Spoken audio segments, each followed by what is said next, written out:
됐습니까? 네. 가끔 이제 초점 흐려지면 여기 한 번씩 찍어줘. 그 화면 찍으면 되거든. 갑자기 흐려진다. 그 저번에 수학 수업 보니까 완전 그 흐려져가지고 알아보기 어려울 정도로 흐려지기도 하더라고요. 자, 봅시다. 오늘은 지난 시간까지 우리 지난 시간에 그 넓은 강의실에서 부정사랑 동명사에 대해서 공부를 했었습니다. 그렇죠? 기억나시죠? 간단하게 정리해보면 부정사는 품사가 정해져 있지 않은 품사였다. 그래서 세 가지로 쓸 수 있었죠. 뭐랑 뭐로 쓸 수 있었을까? 명사, 형용사, 부사 이렇게 쓸 수가 있었다. 생각나시죠? 그리고 동명사는 동사의 뜻을 지니면서 명사의 형태를 취하는 게 바로 동명사였다까지 우리가 지난 시간에 공부를 했습니다. 기억나시죠? 자, 오늘은 그래서 제가 그랬었죠? 동명사, 부정사 한 세트로 갈 거고 분사 한 세트로 갈 거다 이렇게 얘기를 했습니다. 그래서 분사 봅시다. 분사.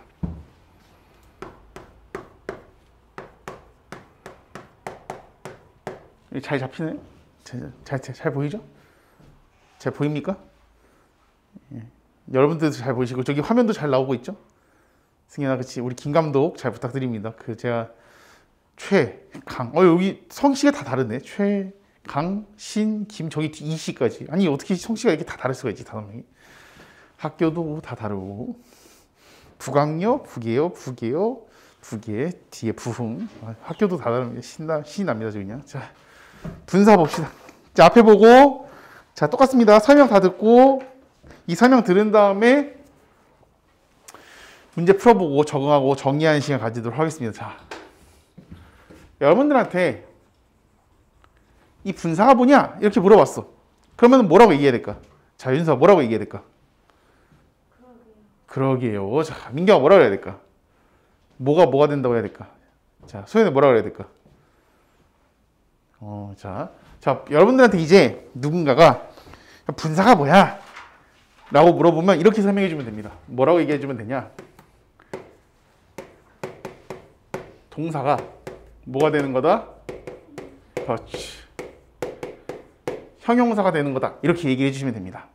자, 누군가가 여러분들한테 분사가 뭐야? 이렇게 물어보면 뭐라고 해라? 동사가 형용사가 되는 것이다. 이렇게 얘기해 주면 됩니다. 지금 형용사는 크게 두 가지의 기능을 하죠. 첫 번째, 무슨 기능 하냐? 명사를 꾸며주는 명사, 이 수식의 기능을 한다. 자, 두 번째, 주어 목적을 설명해주는 무슨 역할을 한다?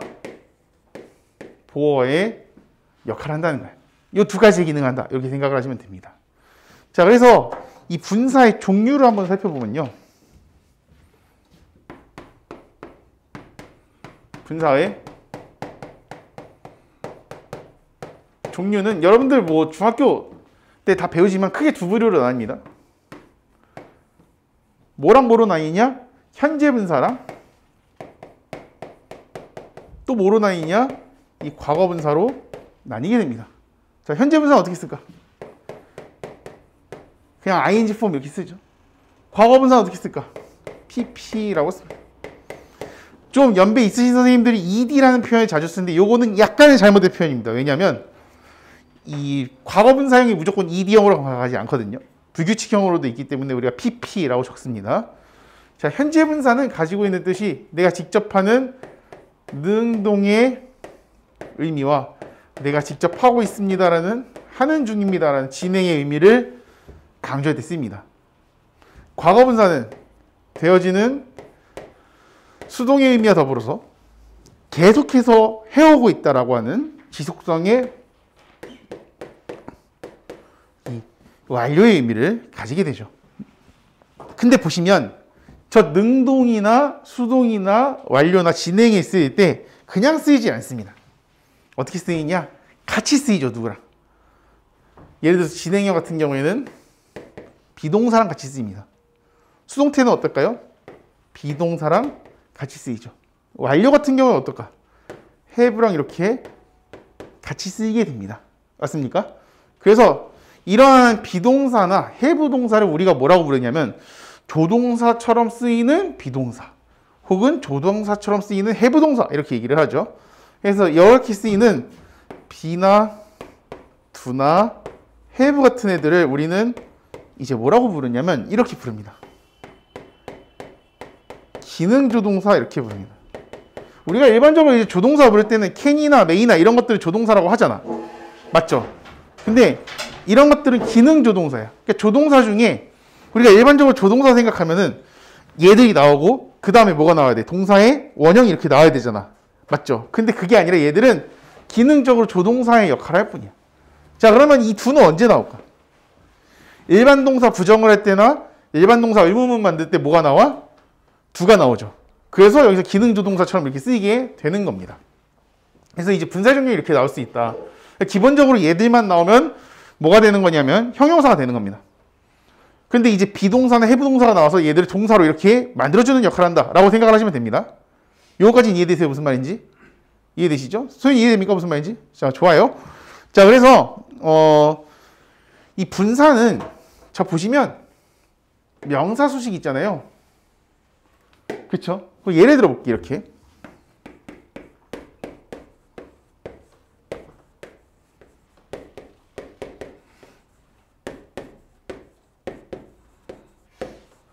이렇게 썼어. 자, breaking을 써야 될까요? broken을 써야 될까요? breaking을 써야 될까? broken을 써야 될까? 자, 윤사, breaking 써야 될까? broken 써야 될까? broken 써야 되죠. 왜?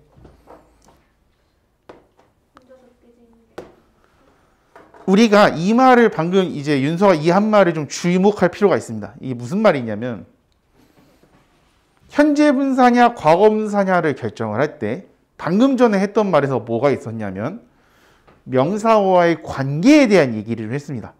무슨 말이냐? 창문이 스스로 깨지는 게 아니라 깨진 것이기 때문에 그렇다라고 얘기를 한 거죠. 맞습니까? 자, 그렇다고 했을 때 이렇게 명사를 수식해 줄 때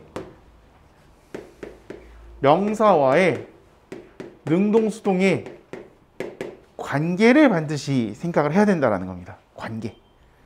어떤 수식 관계를 취하고 있는지. 이런 것도 볼 수 있겠죠?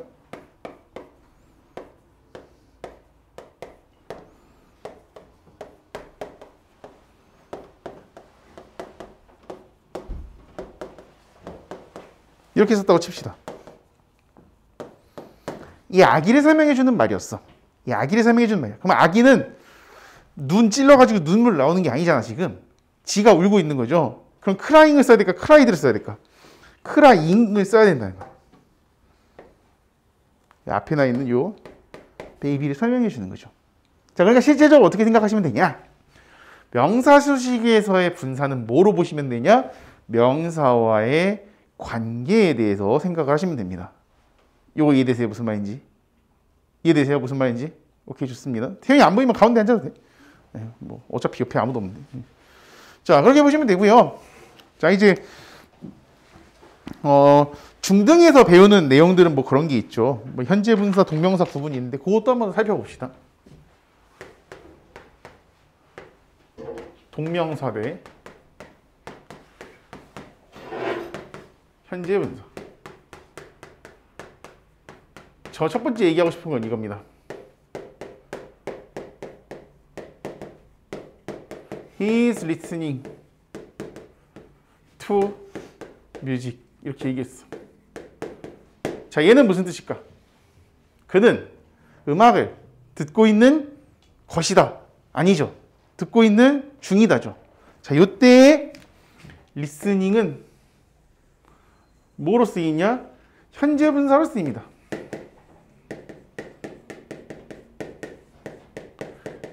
현재 분사니까 뭐뭐하는 중인 이렇게 보시면 되겠죠. 맞죠? 근데 제가 이렇게 썼어요. 예문을 어떻게 쓰느냐?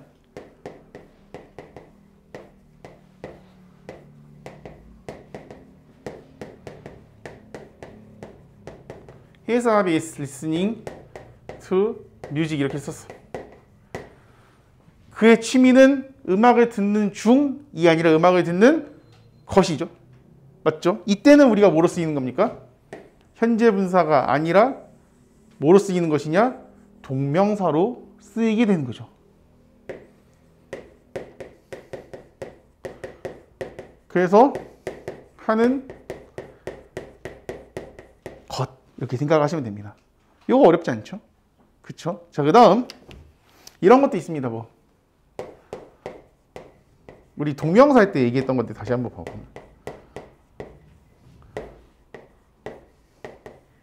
슬리핑 베이비 이렇게 했어. 아기가 뭐 하고 있는 거야? 잠자고 있는 거죠. 잠자는 아기죠. 근데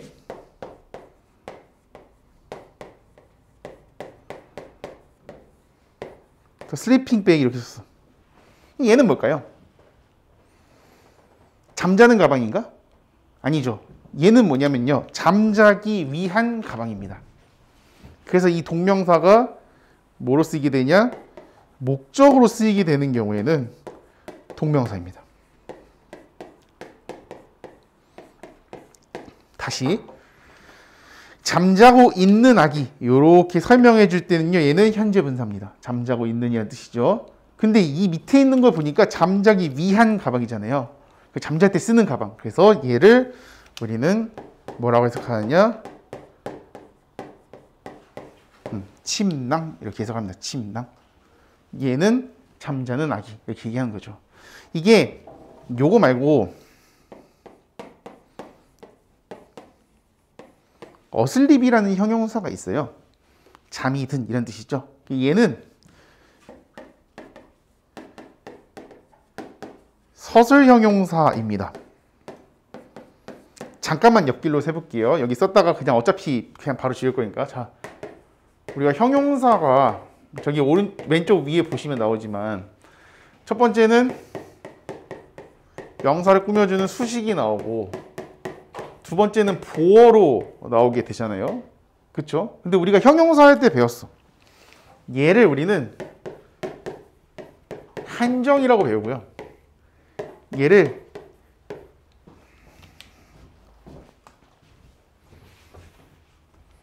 서술이라고 배워요. 한정의 용법이고 서술의 용법인데요. 이 뒤에다가 형용사를 붙여주잖아.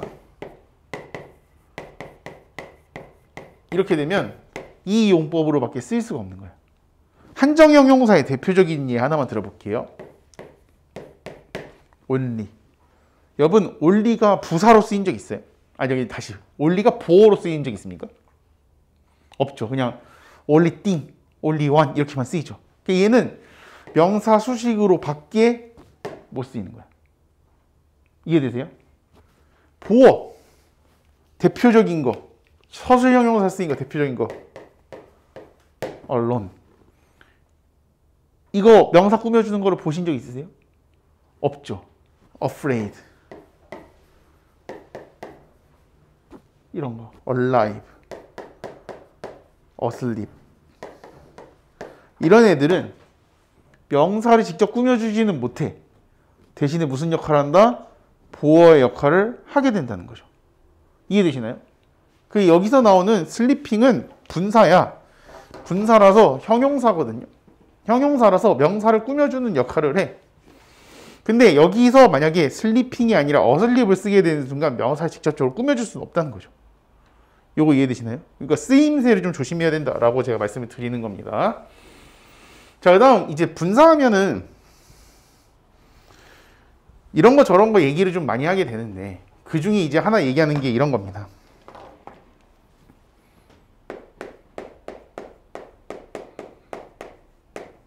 감정, 동사의 분사 표현. 이게 선생님들마다 표현하는 방법들이 되게 다르거든요. 이 타이틀을 어떤 선생님들은 뭐라고 하냐면 이게 저뿐만이 아니라 뭐 여러 선생님들이 이걸 가르쳐 줄 거 아니에요. 뭐 학교에서도 그렇고 뭐 여러분들이 다른 학원에서 배우고 오셨어도 그렇고 어떤 선생님들은 감정분사 이렇게 얘기도 합니다. 그리고 어떤 선생님들은요 인트레스트 계열의 동사 분사 표현 이렇게 얘기하시는 분들도 있어요. 근데 저는 그냥 통용해서 이렇게만 얘기합니다. 뭐 감정 동사의 분사 표현 이렇게 얘기를 합니다. 이게 정확한 명칭이라고 저는 생각을 해요. 동사 자체가 감정을 표현하는 동사고 그 동사가 어떻게 분사로 표현되는지에 대한 얘기를 하는 거기 때문에 그렇습니다. 자, 예를 들어 볼게요.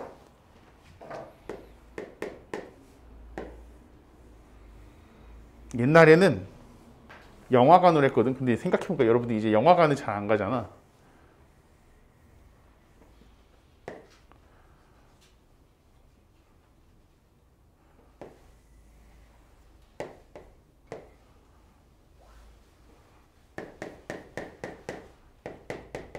자, 잘 보시면 이거 스마트폰입니다. 이거 홈 버튼이죠. 여기 홈 버튼. 홈 버튼 보이시죠? 여러분들 홈 버튼. 아이패드라고 합시다. 이거 홈 버튼 있는 거 보이시죠? 이렇게 아이패드 9세대입니다. 요즘 아이패드에는 이 페이스 아이디가 들어가지만 옛날 아이패드는 이거 누르는 게 있죠. 자, 아이패드에서 유튜브를 보고 있었어. 유튜브에서 나오는 내용을 우리가 보고 있는 겁니다. 이렇게. 상황은 좀 이해되시죠? 자, 그냥 얘를 TV라고 한번 얘기를 해볼게. TV. 자.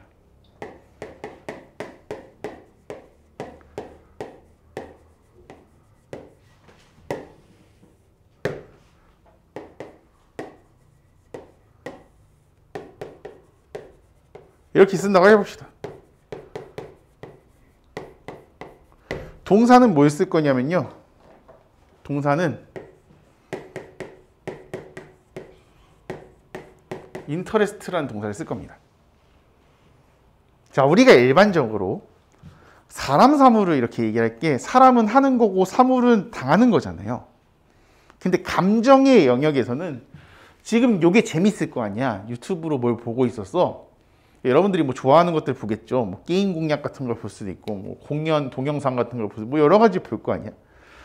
이렇게 감정이 이렇게 오는 거잖아. 그건 이 TV는 재밌었겠죠. 흥미로웠겠죠. 그 여기다 어떻게 쓰냐? interesting 이렇게 쓰죠. 나는 관심이 있다 할 때 interested 이렇게 쓰죠. 맞죠? 이게 우리가 알맞잖아. 왜? 우리가 일반적으로 하지, 당하지 않잖아요. 그렇죠? 사물은 일반적으로 당하지, 하지 않잖아. 근데 아까 얘기했죠? 감정의 영역에서는 이게 약간 바뀝니다. 근데요, 이것도 잘못 알려주면 안 돼. 왜? 자, 예를 들어서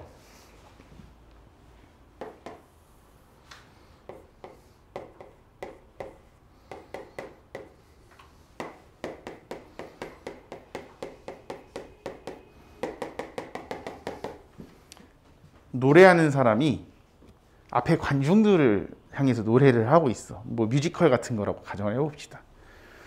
여기 있는 사람들은 감정을 받았는데 여기 있는 사람은 어때요? 감정을 지금 제공을 하는 거죠.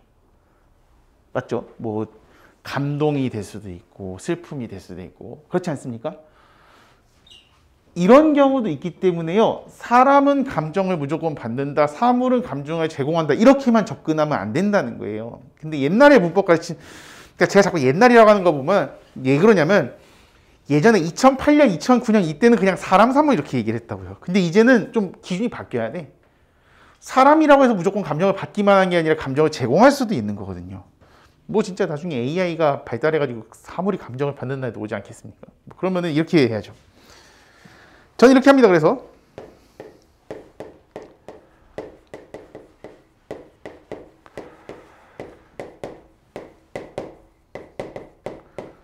주체라는 표현을 써요. 주체. 주인 주자에다가 몸체자를 써서 주체라고 부르거든요. 주체. 주체의 경우에는요. ing 씁니다. 동사를 쓸 땐 비동사 같이 써줘야 되니까 be를 쓴 거예요. 근데 감정을 받는 이 대상인 경우에는 어떨까? pp를 쓴다 이겁니다. 근데 감정동사의 경우에는 ed라고 불러도 됩니다. 왜? 한 95% 동사 이상의 동사가 규칙형으로 ed가 붙어요. 그렇기 때문에 감정의 경우에는 이게 조금 바뀐다. 를 기억해 주시면 됩니다. 그냥 무조건 외우지 마시고 감정을 제공할 때는 직접 제공을 하는 거니까 감정을 받는 대상일 때는 감정을 받는 거니까 이렇게 생각을 하시면 됩니다. 요거 이해되시나요? 무슨 말인지? 이해되세요? 이해 안 된다? 없죠? 뭐 말을 해. 자, 없죠? 지금 누구 못 나오는 사람이 있어 동영상 같이 찍고 있는데 손 들었죠? 자, 넘어갑시다. 자, 그 다음 이제 좀 어려운 걸 할 겁니다. 요거 하고서 잠깐 쉴 건데 뭐 별거 안 하는 것 같은데 쉰다고 하죠. 근데 요게 좀 길어요. 요게 한 30-40분 정도 설명을 할 거고 요거만 잘 알아들어도 거의 한 반 이상은 성공할 텐데 요게 생각보다 어렵습니다. 어려운데 그렇게 어렵지 않게 설명을 좀 하도록 하겠습니다. 얘도 좀 지우고요. 이 정도까지만 합시다. 중학교 3학년 2학기에 보통 나오는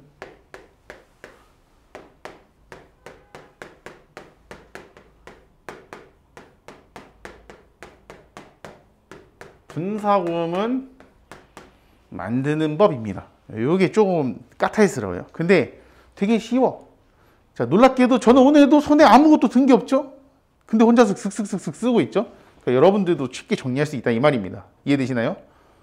이해되지? 자, 봅시다. 자, 분사구문 만드는 거 살펴보기 전에 이거부터 한번 해봅시다. 맨날 하는 거. 자, 명사는 뭘까? 명사는 사람이나 사물에 뭘 나타낸다? 이름을 나타낸다. 뭘 나타낸다? 이름을 나타낸다. 문장 속에서 하는 역할은 뭘까? 문장의 주인인 주어, 행위의 목적인 목적어, 그리고 이 주어나 목적어를 설명하는 보어가 됩니다. 여기까지 이해되시죠? 자, 그 다음 형용사 아까 봤죠?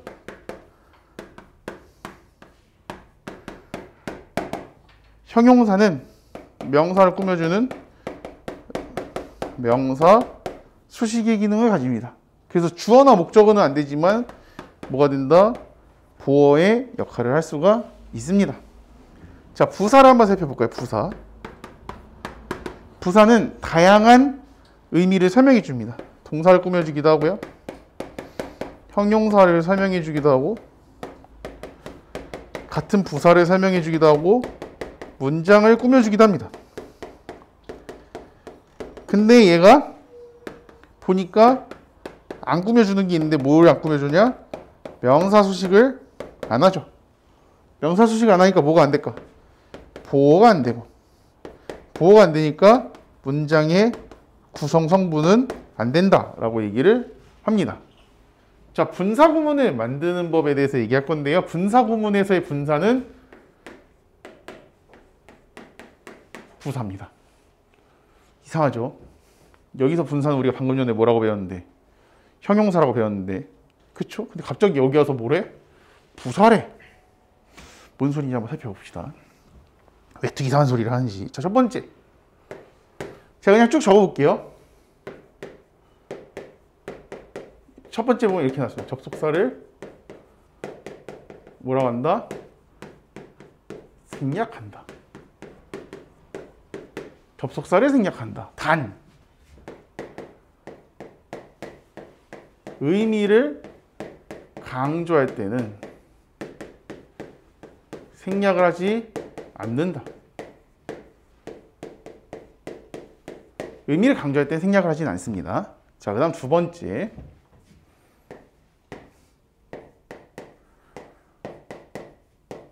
종속절의 주어와 이 주절의 주어가 같으면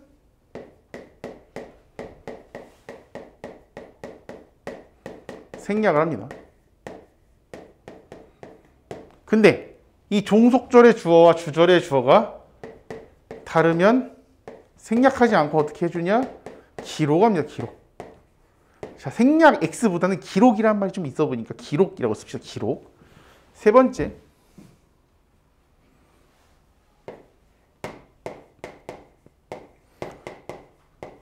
종속절 동사의 시제가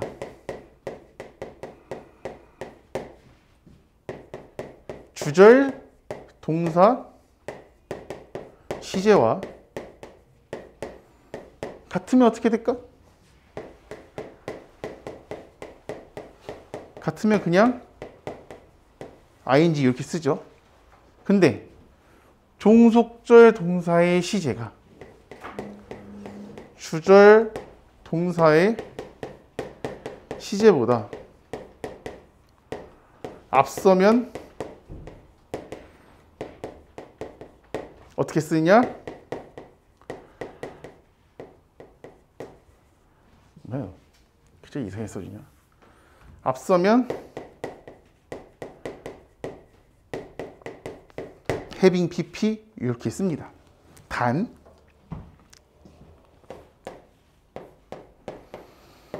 수동의 의미 나타내는 수동 분사 구문에서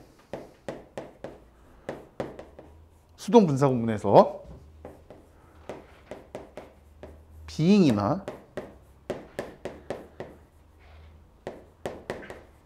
having be는 생략이 가능하다 이겁니다. 이게 보통 교재마다 나오는 분사구문 만드는 법에 대해서 제가 간단하게 적어봤습니다. 몇 가지 포인트들 좀 한번 살펴봅시다. 첫 번째, 갑자기 접속사가 나오죠. 접속사. 그리고 갑자기 무슨 말이 나오냐? 이 종속절이라는 말이 나옵니다. 종속절. 이게 뭔지 한번 살펴보죠. 자, 여기 봅시다. 색깔을 조금 다르게 해볼게요. 여러분들이 볼 수 있어야 되니까. 무슨 색으로 할까? 파란색으로 한번 해봅시다. 파란색.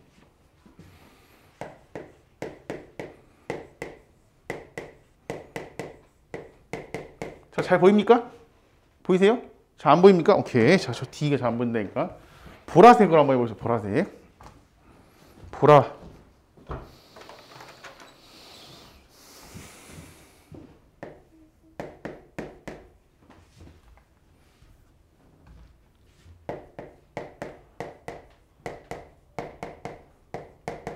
잘 보입니까? 안 보입니까? 오케이. 저 D가 또 안 보인다고. 자, 그럼 그냥 요 색으로 하겠습니다. 안 썼던 색을 쓰고 싶은데 당근색 쓰면 당근색 저거 잘 보이죠? 관계. 자.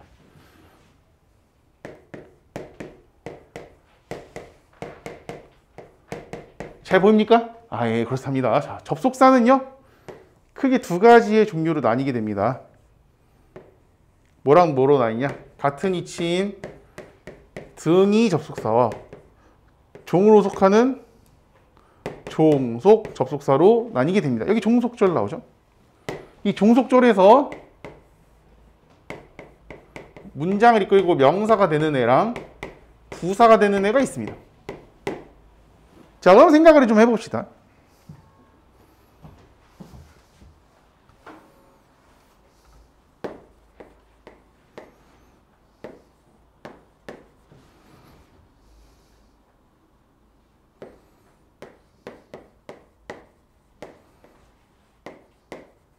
종속절 아무거나 하나 써봤습니다.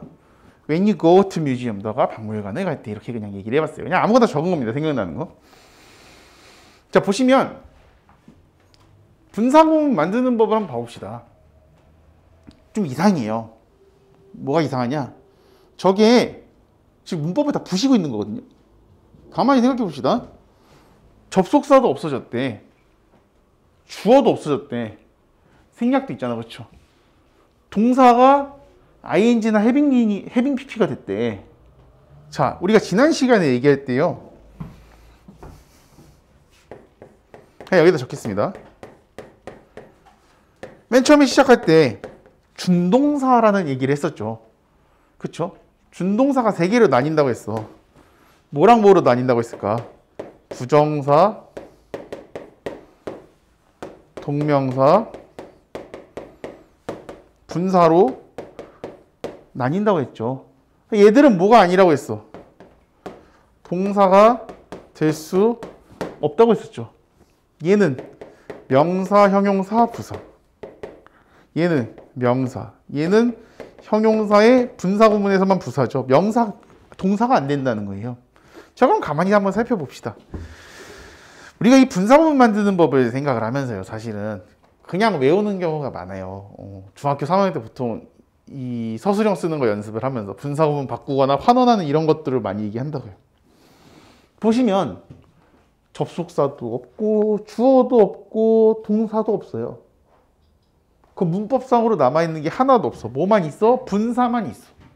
근데 우리 심지어 아까 분사 봤을 때도 얘는 동사가 아니기 때문에 동사를 완성시켜 주려면 앞에 뭐가 붙는다고 했었잖아. be가 붙거나 have가 붙는다고 얘기했었잖아, 아까. 맞죠? 그럼 엄밀하게 따지면 분사는 동사가 아니라는 거야. 맞아요? 그럼 문법상으로 맞는 게 하나도 없어. 맞죠? 문법상으로 문장이라고 돼 있는 게 하나도 없어. 근데 분사구문을 만들었어. 왜? 왜 만들었을까? 왜 만들었을까? 분사구문을. 간단해요. 얘들은 문법을 다 깼어. 뭐만 통하면 될까? 뜻만 통하면 되거든요. 우리가 분사구문을 보면서 뜻만 통하면 된다 이거야. 이 애들이 원래 문장에 전혀 영향을 미치지 않는다는 거야. 뭐만 통하면 되니까? 뜻만 통하면 되니까. 자, 그럼 분사 중에 뜻만 통하면 되는 애가 하나 있었어. 누구? 부사. 이 부사는 의미 수식이 정말 다양하게 됐어. 동사도, 형용사도, 부사도, 문장도 돼. 근데 얘는 문장의 성분에 포함되진 않아. 의미만 설명해 준다고.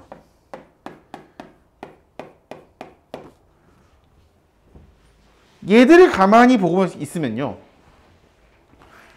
접속사 깨지고 주어 깨지고 고잉으로 이렇게 바뀌어도 문장이 완성되지 않는다 이거야. 근데 이 분사구문이 성립할 수 있는 이유는 뭐냐? 야, 이거 뭐 뜻만 맞으면 돼. 해석만 할 수 있으면 돼. 이 정도의 관점이거든요. 이해되세요? 무슨 말인지?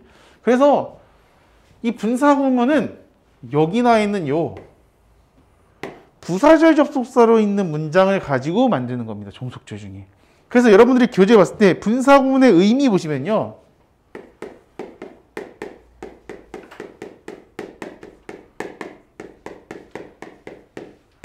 뜻을 보시면 여기 나와 있는 분류랑 똑같습니다.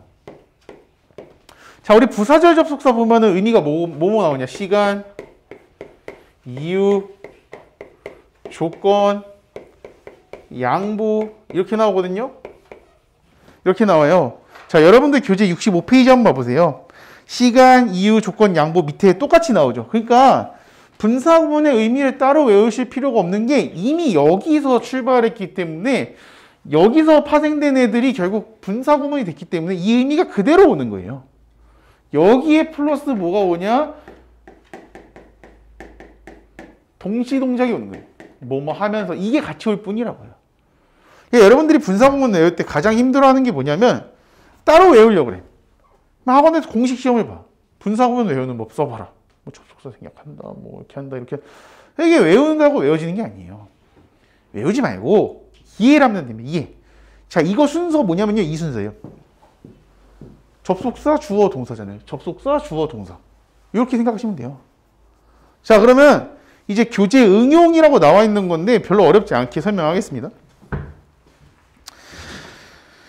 자, 거기 분사구문 보면은 그냥 이렇게 나와 있죠. 그냥 그렇게 쭉쭉 나와 있는데 하나씩 가봅시다. 요거는 이제 지울게요. 요건 뭐 어차피 다 봤으니까 요건 지우고. 분사구문 만드는 법에서 돌발로 나오는 거 하나씩 살펴보고 잠깐 쉬겠습니다. 요거를 좀 이해할 시간이 여러분들 필요해요. 이거 하고 다다다다다 달리면 여러분들도 힘들기 때문에 요거 하고 잠깐 쉬었다가 머릿속 정리하고 그 다음에 다음 진도 나가겠습니다. 자, 우선 접속사를 생략을 안 하는 경우에는요. 남겨둡니다. 자, 원래는 뭐냐면 작가가 글을 쓸 때 독자들한테 열린 해석을 하려고 분사구문을 던져주는 거예요. 야, 너 이거 시간으로 해석해볼래? 이유로 해석해볼래? 조건으로 해석해볼래? 양보로 해석해볼래? 이런 느낌으로 이제 던져주는 거라고. 근데 해석의 방향을 정하고 싶을 때가 있잖아. 그럴 때는 남겨주는 겁니다. 자, 그리고 이 개념 어디서 많이 본 거지 않아요? 종속절의 주어와 주절의 주어가 다름을 기록한다. 동사의 행위자와 문장 전체의 주어가 같지 않을 때 우리는 뭘 활용했습니까? 부정사든 동명사든 뭘 활용했습니까? 의미상의 주어를 활용을 했었죠. 이게 분사구문의 의미상의 주어입니다. 선생님, 그럼 얘는 주어니까 좀 이상한 거 아니에요? 분사가 동사가 아니니까 주어가 성립이 안 되는 겁니다. 주격이어도. 자, 그래서 얘를 아마 문법 책에서는요. 이렇게 부를 겁니다. 뭐? 독립분사구문이란 말을 쓸 거예요. 글쎄, 선생님들 현장에 계신 분들 중에 독립분사구문이란 말을 얼마나 많이 쓸지는 사실 잘 모르겠습니다. 근데요, 이런 말 필요 없습니다. 이런 말로 외우지 마세요. 용어로 외우지 말고 다만 주어가 다르니까, 주절과 다르니까 표시해주기 위해서 기록을 하는구나 이렇게 생각을 하시면 됩니다. 물론 이제 그 부정사 때랑 똑같아요. 일반인인 경우에는 당연히 안 적겠죠. 아니면 뭐 그냥 굳이 필요 없을 때는 적지는 않겠죠. 이제 다르면 기록을 한다. 자, 아무것도 없으면 저희가 부정사나 동명사나 했을 때 아무것도 없으면 단순이라는 말 썼었죠.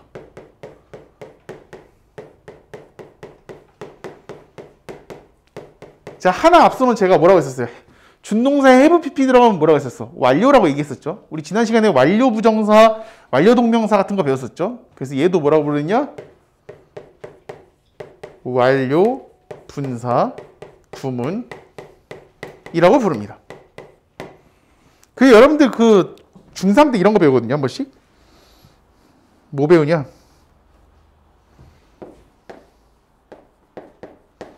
이런 거 배우죠. 분사 구문이랍시고. frankly speaking, 솔직하게 말하면 이런 거 배운단 말이죠. 이런 거는 문법적으로 이렇게 불러요. 비인칭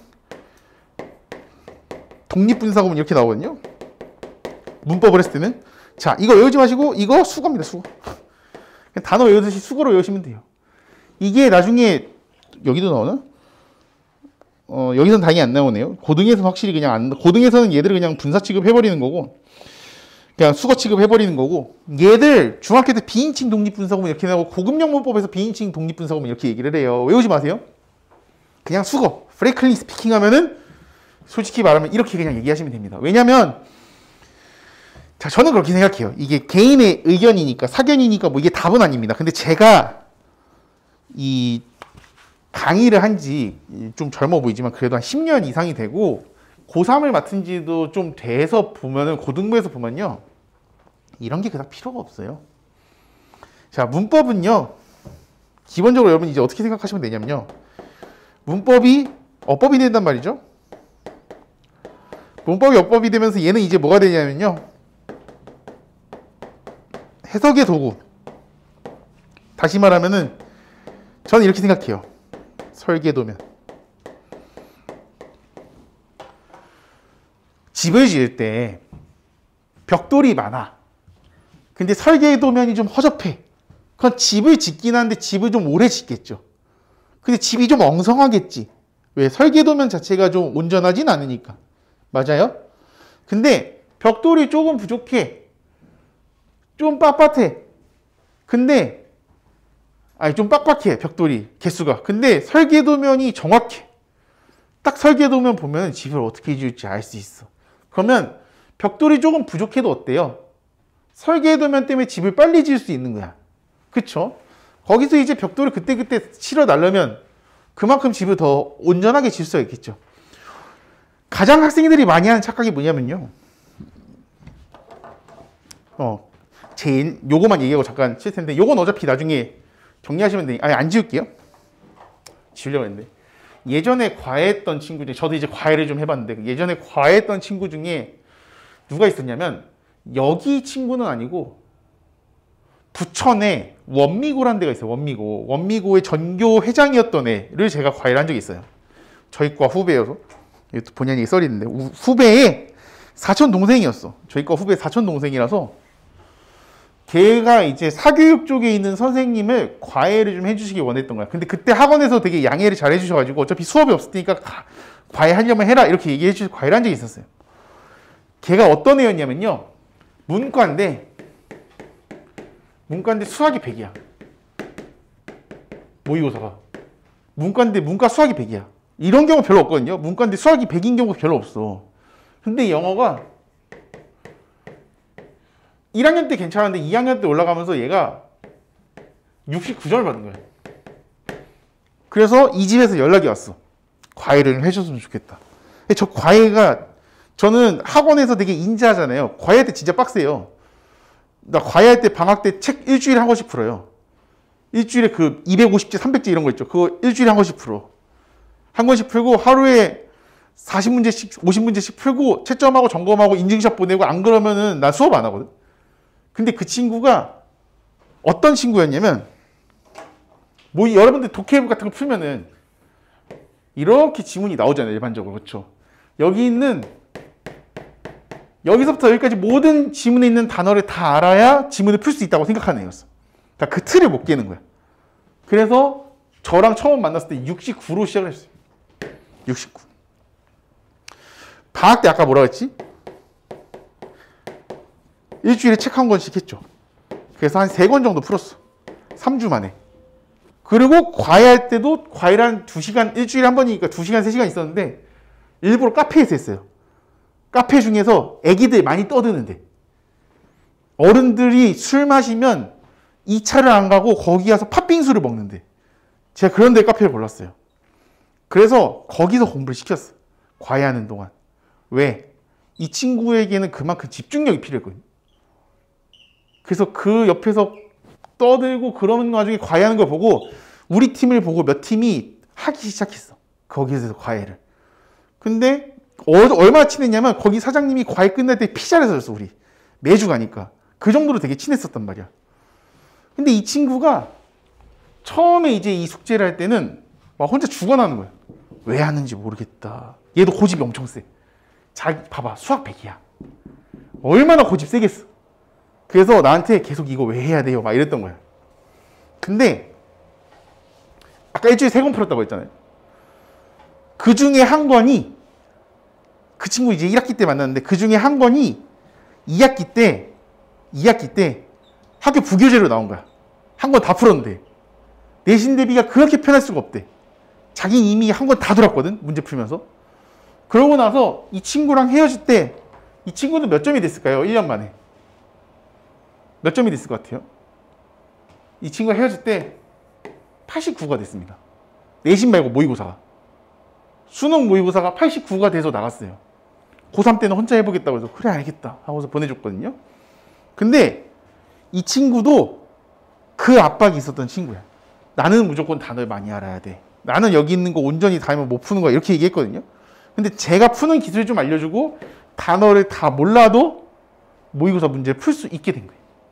여러분들한테 그렇다고 단어를 외우지 마라 라고 얘기를 하는 게 아니에요. 다만 해석하는 기술들을 알고 원리를 알면 문장을 빠르게 풀어볼 수 있기 때문에 문제 해결 시간이 훨씬 더 줄어든다는 겁니다.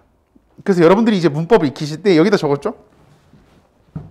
문법이요 더 이상 문법 문제를 맞추기 위한 게 아니라 이게 문법이 어법으로 바뀌어요. 중학교 때 보면은 문장 하나당 문법 하나 나왔잖아.